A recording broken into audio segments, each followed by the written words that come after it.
Hello and welcome to our lesson on one-point perspective. So here's the steps if you need to freeze it. I taught a one-point perspective lesson with a ruler, and now we're just gonna eye it and do a little bridge out to an island and a beach scene with the same idea that both of your lines on one-point perspective are gonna go to a vanishing point, okay? All right, let's go for it. I'm gonna start with, moving those over. I'm gonna start with Sharpie because on these videos, it's hard for you guys to see my pencil. So we start with a horizon line. I've tried to teach my students, if you don't have a ruler, just get your arm and go fair, and you eye it to the best of your ability. If you keep your wrist down low and you go across, then your horizon line is the line. Make it as any spot you want, but remember the line represents the land or the sea, and above it, that's how much room you have for the sky. So let's all do the horizon line, step one. Next, you do a point for one-point perspective. You want to do it really light. If you don't have a ruler, if you like to use a straight edge, my class used a pencil, and we went from that point all the way out. If your pencil rolls, it's not going to help, right? But there's the idea if you want to use a pencil and trace it. Or, let's see, that point would get going there, and you come down. All right, so right now I have it that wide. Is that too wide? It might be for you. It's not for me. I'm going to go that wide. However wide you want your path, I'm going to make some lines going across representing this has some wood planks on it. I'm going to darken in my path. Okay, so the point perspective goes all the way back there. My path's going to go here, and then I'm going to do an island over here. Ooh, in the water, a little deserted island that you can get to with this bridge. So you could use fantasy, fiction, whatever you want. Then, to do a palm tree, I'm going to do a line going up. I think my Sharpie's dying out. I'm going to start with the base, the tree trunk. Then you do some lines going down from where your palm tree would grow.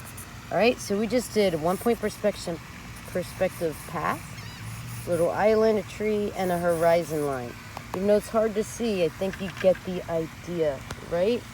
Next, I'm going to teach you the control drip. Say you don't want to do an island. You don't have to. You could just do water there. You could work on like dolphins or things swimming. I'd love for you guys to use personal expression. Now, what's the color I'm going to use representing the sun? Ooh, you always start with your lightest color. And I'm going to use lots of water, which I've poured out right here. Your lightest color, and then you slowly go darker. They even teach you that in art school. And I'm going to go back and forth in the sky, and then wherever the water is, I'm going to go back and forth. Look at the direction. You don't go like this when you do a sky. Go back and forth the way the waves would go. And that's called reflection. So I'm going to teach you now the control drip. So, what's your favorite color, sunset or sky? Do whatever color you want. You don't all have to do my favorite color, but if you love pink sunsets and you want to blend the pink with the yellow and then reflect it down here as you go, don't forget to do reflection. What I'm going to teach you now is use lots of water, blob it on there, more water, go back and forth, get more of the color you need, pigment, getting some pink, dabbing it on there. Getting some more water, getting some more yellow, dabbing it on there. Oh, now we're getting ready for the control drip. I'm going to go right off the edges, and then I'm going to add some more colors in my sky. But I want to just teach you the control drip painting technique. Okay? So you see I have the puddle. Now I'm going to rock it. I'm going to control the way the drip goes. I'm going down like a race car, so you're dripping down. I'm going to stop. I'm going to tip it to the side. Ooh, I like the way that's going right there. So now you're controlling the drip. And now when you get to the end, don't let it drip all the way off the page. You stop it and then you rock it in the direction you want. See, it's puddling down there, so I'm going to tip it back and forth. So just like you rock a baby back and forth to calm it down, you're going to rock your control drip back and forth so you get a nice tone you like. All right, guys, ready to join in? I'm going to go slowly, slower. I'm going to get darker. And if it's too light, go a little darker. It's okay. You could do what's called layering, different layers. I'm going to clean my brush in between. And if you get these colors messed up, it's okay. Just wipe it off with a wet rag. Should be able to come off. Now, I'm trying to work with the blue, with the magenta, because purple, ooh, and blue with water, which make light purple and light blue make, yep, periwinkle. This is Smith's favorite color. All right, so my periwinkle is usually light purple and light blue.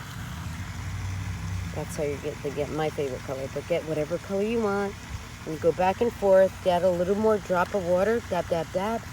Then let's do one more controlled dip. Now I'm gonna finish this masterpiece off camera so I could get you guys started on, dripping it together. Now if the blue and the yellow mix too much, it's gonna get some booger green color in my sky. So I'm gonna stop right there, make it look like a cloud by dripping it, drip the other direction, have it look like a storm cloud. I love storm clouds, they look so powerful. And saying over and out from today's